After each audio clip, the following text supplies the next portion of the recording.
ભુજ મધ્યે ન્યુટ્રિશિયન સેન્ટરનો શુભારંભ। Report by કરણ વાઘેલા, ભુજ। हाँ, मारू नाम भावना हेतल ठक्कर है। હું એક જેને કહીએ ને એક સારા મિશન સાથે કનેક્ટ થઈ છું। અમારું એક આખી સિસ્ટમ છે, ટીઆરએમ સિસ્ટમ।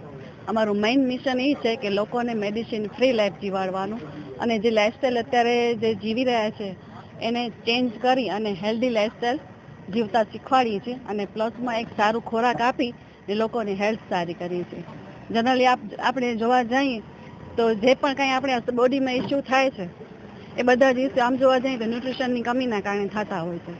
તો આપણે એવો ન્યુટ્રિશન પ્રોવાઈડ કરીએ છીએ કે જેનાથી લોકોની હેલ્થ દિવસે દિવસ સારી થાય છે અને રિપેર થાય છે બોડી।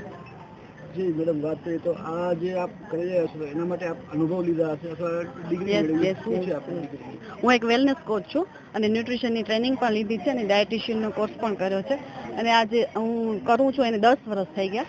10 વર્ષનો એક્સપિરિયન્સ છે અને મેં ઘણા બધા લોકોની હેલ્થ સારી કરી છે અને બહુ સરસ રિઝલ્ટ પણ બધાએ મેળવ્યા છે અને બધાની દુઆઓ લઉં છું અને સાથે સાથે ઇન્કમ પણ કરું છું।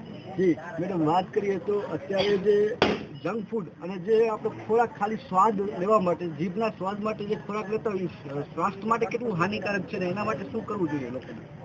આમ જોવા જઈએ તો બહારે જે ફૂડ મળે છે એ તો સારું છે જ નહીં, હાઇજીન તો બિલકુલ નથી હોતું અને બીજું એ કે એમાં ફેટ હોય છે અને કોલેસ્ટ્રોલ હોય છે, સુગર હોય છે, નમક હોય છે।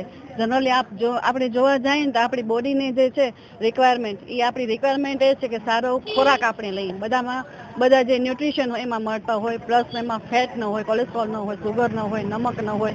આપણે જોવા જઈએ તો વ્હાઈટ જે વસ્તુઓ જે છે જેમ કે મેંદો છે, નમક છે, બધું આપણને નુકસાનકારક છે।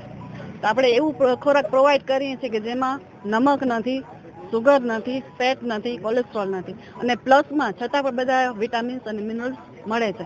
આપણી બોડીની જે રિક્વાયરમેન્ટ છે પ્રોટીન, ફાઈબર, ટોટલી ઓલમોસ્ટ બધી આપણી રિક્વાયરમેન્ટ બોડીની પૂરી થાય છે એવો ખોરાક આપણે આપીએ છીએ જેનાથી લોકો હેલ્ધી થાય છે।